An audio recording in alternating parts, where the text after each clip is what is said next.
If you're only a good person because you're scared to go to hell, I'm sorry to tell you, you probably ain't a good person. The male loneliness epidemic. Nigga, get some empathy. Maybe if you wasn't so scared to hug your homeboy, there wouldn't be a male loneliness epidemic. If you are out of your 20s and you a man or a woman and you still claiming you heartless, you don't need to be seeing anyone. You need to be seeing a therapist.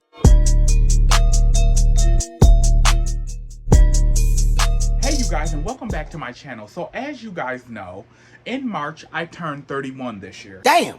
And yes, I'm an Aries, big Aries stand up with a Virgo moon and a Cancer rising. So I went on my Instagram and did a little poll and I said, what video y'all want me to make next? The video y'all wanted me to do the most was early 30 hot takes and lessons I've learned in my 20s. I'm gonna do that video. I'm gonna do what y'all asked for once. I made sure to make bullet points in my notes app, because if I don't, I'll get on one subject and then yap a 15-minute video away. Let's get into this mixture of early 30 hot takes and lessons I've learned in my 20s. Okay, first things first I've learned in my 20s is self-respect. And take this how y'all want to.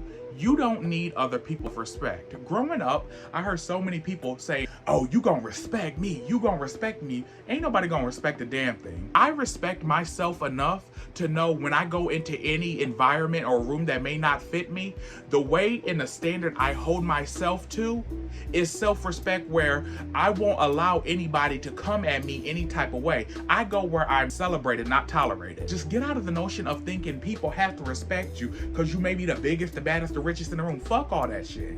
People don't gotta do shit.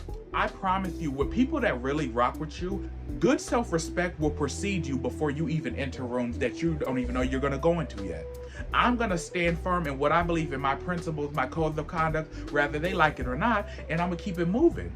And anytime any bullshit comes my way, it's gonna get shut down real quick. And if it don't get shut down in the quick, I have no problem with removing myself. So self-respect is a big thing I learned in my 30s that took all of my 20s of being a people pleaser. Whether you're gay, black, whatever minority class you are, or maybe you're not a minority at all, go where you're celebrated, never tolerated.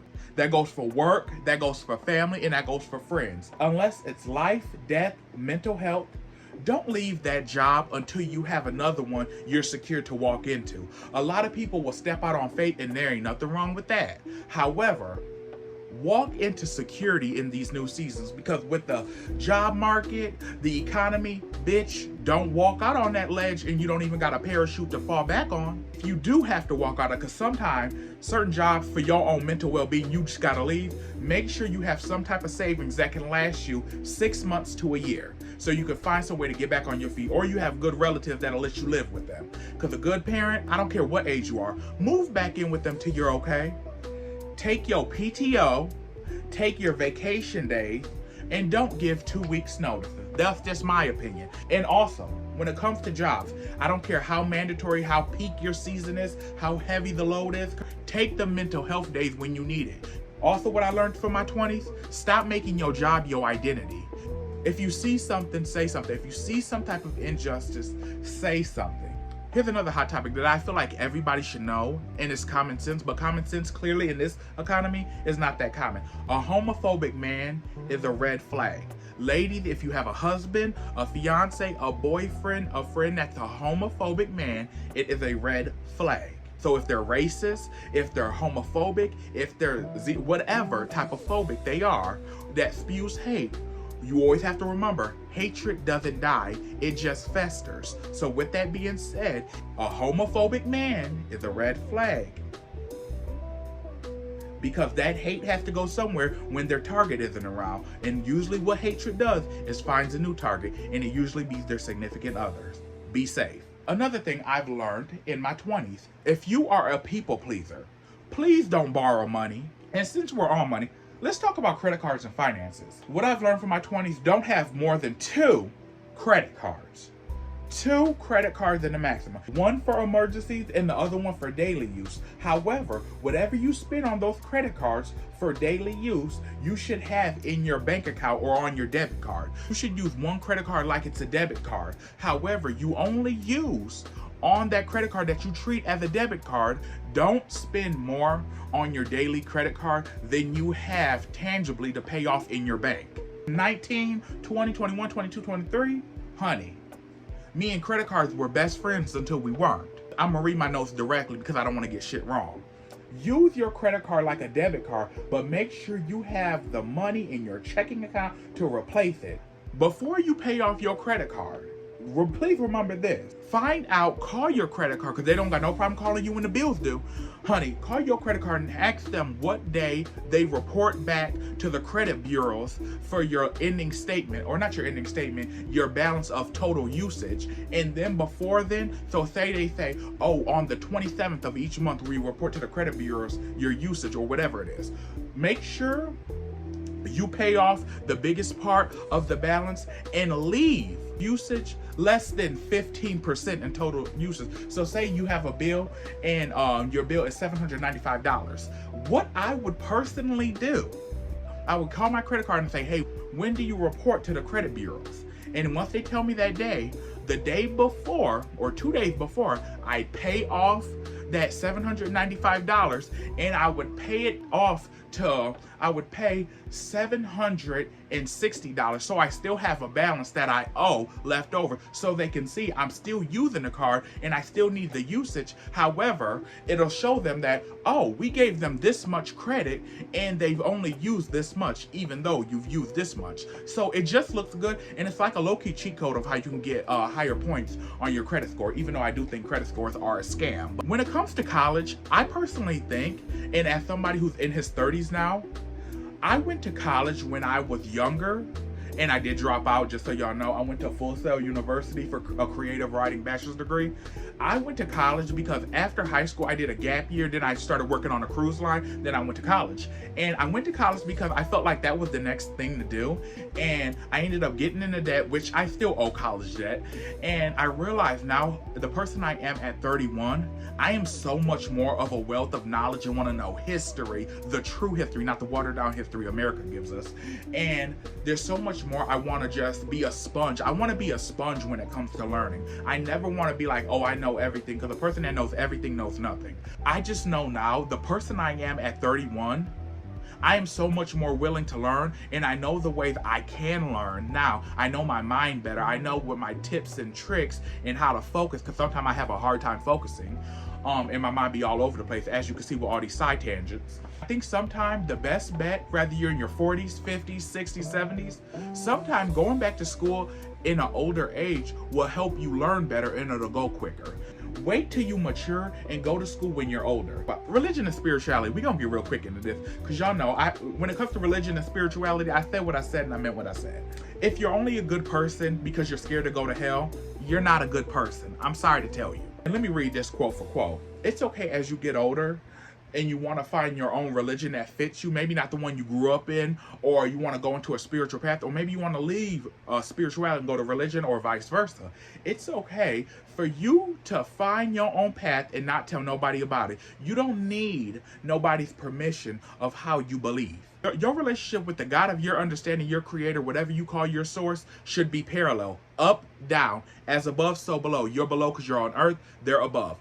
Up and down. Up and down it should be. You don't have to seek everybody's approval. Is this the right way? And what does your heart posture say? Do you feel like you're living rightly? Do you feel like you're a just person? Do you feel like you're kind? Treat your neighbors the way you think they should be treated. Huh?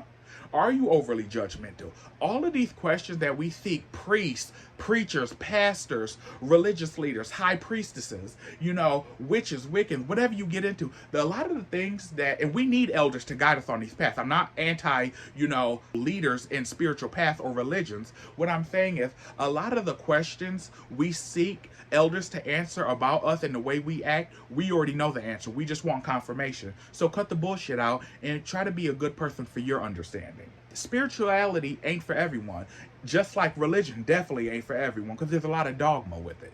So you just gotta find what works for you, Spirituality is not for the weak. Spirituality takes bravery, and bravery is a muscle. A lot of people go into spirituality because they want something, a quick fix.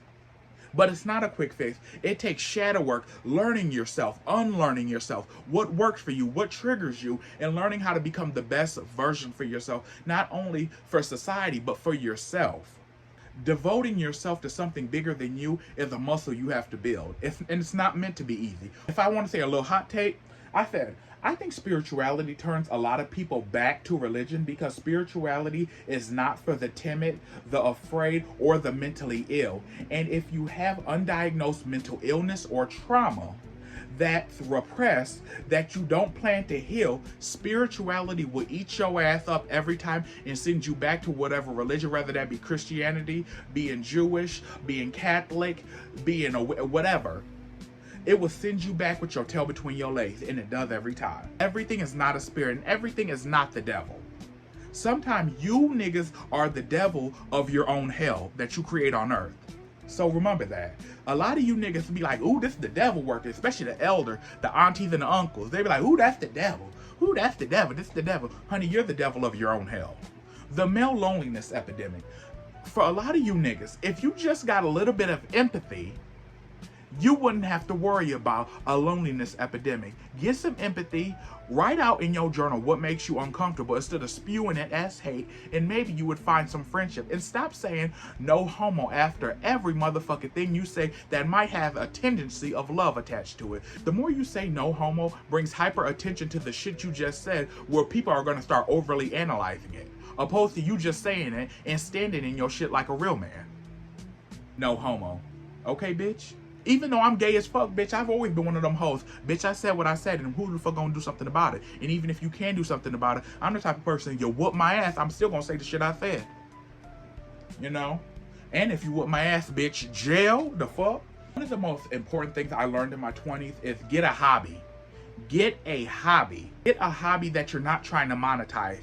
A hobby can be anything that brings you comfort. If you like drawing, if you like cleaning, if you like window shopping, if you like going to the beach and just looking out at the water, if you like reading books, if you like painting, if you like doing your hair, if you like doing anything, find a hobby that brings you joy with no strings attached. No hustle culture, and get out of hustle culture, because hustle culture will have your nervous system all fucked up. Always trying to get a hustle and you end up getting hustled. Life is the biggest fucking hustle. Stop trying to monetize a lot of your gifts. Just enjoy the fact that they're gifts, and not everybody has the talent to draw. Not everybody has the talent to sing. Not everybody can do X, Y, and Z. Or maybe learn a new hobby. If you already know what your hobby is, learn a new hobby. That's what I implore everybody to do this summer. The summer has just started. Learn a new hobby. Not for social media, just for yourself. We can always learn something new. I'm going to pick up a new hobby that's outside of my comfort zone. Because one of my favorite hobbies that's so therapeutic for me is junk journaling. I love journaling because I'm going to get my emotions out. And I love the artistry of finding things and putting collages together to go along with your words. That's a hobby that I just picked up last summer. I've been a journaler all my life, but junk journaling, aka like scrapbooking, I never was into that shit. I wasn't into that Martha Stewart ass shit, but bitch, I am now. And it was new for me. Honey, I got into planting in 2022. Was I ever into plants in the gardens and stuff? Like, hell motherfucking no. But now every year, I guarantee you, during fall, I buy my tulips. And I guarantee you by March, honey, they blossoming with these pictures as proof. Honey, get you a hobby. If you in your 30s, or if you approach anything after the age of 21, you need to have a hobby that brings you peace by yourself. A hobby is a non-negotiable when you're over the age of 21. Get you a hobby. And if you don't have a hobby, find you a hobby. Oh, and if you're over the age of 21, I feel like something I learned in my 20s that I'm definitely going to take for the rest of my life is, bitch, read one book a month. You should at least be reading one book a month. It could be audio book, a picture book. Bitch, read something. Read something beyond your own lived experience. Read you a book, and then actually have a little notebook to the side so you know what you're reading. I think adults need to do book reports more. I made a whole Instagram video on it and it went viral. Adults need to do book reports because a lot of y'all read books just to finish them. And y'all don't even comprehend what you read. That's why a lot of these children reading comprehension is piss poor. Because, honey, the children don't know what they're reading. They come from a long line of adults who just read to get it over with. Low-key, they'll finish a whole motherfucking erotic novel. I don't care if it's a sex book, a regular book, fiction, magical realism. They'll read the book, and then a couple days later, you ask them what it's about, and they forgot. If that's you, that's a problem. Start writing it down. Give yourself notes. You don't have to do no long-ass book reports. Write down the quotes that stick out to you. Everybody loves a good quote anyway. But yeah, read one book a month. Another hot take for my 20s. Bitch, if you're in your 20s still claiming you got trust issues and you heartless, seek a therapist. If you can't afford a therapist, get a journal. Better out than in. Remember that. But being heartless, bitch, your trauma ain't nobody's responsibility once you get out of your situation but you. Trust issues is not your next partner's responsibility. They're yours. I can't stand a motherfucker who be like this, yeah, I got trust issues and stuff like that. No, one thing about me, I give everybody that I meet new a clean slate. Now, I don't cha-cha slide with people who've burnt me in the past and expect the shit not to still be hot. However, when it comes to new people, oh, bitch, I don't do that. Honey, if I had 6 friends that did me bogus, the next friend I meet, I'm not going to have trust issues and stuff. I'm going to be wise, and I'm going to know what to do and what not to do from what I've learned in those last relationships, but I'm not bringing the baggage that they created into these new relationships. Everybody gets a clean slate, especially when I meet you new. Honey, I'm not taking my insecurities from my last fucked up relationship into these new ones. Stop being heartless from a heartbreak from 10 years ago. Girl, get you some fucking empathy. Nigga, get you some empathy. Give a hug.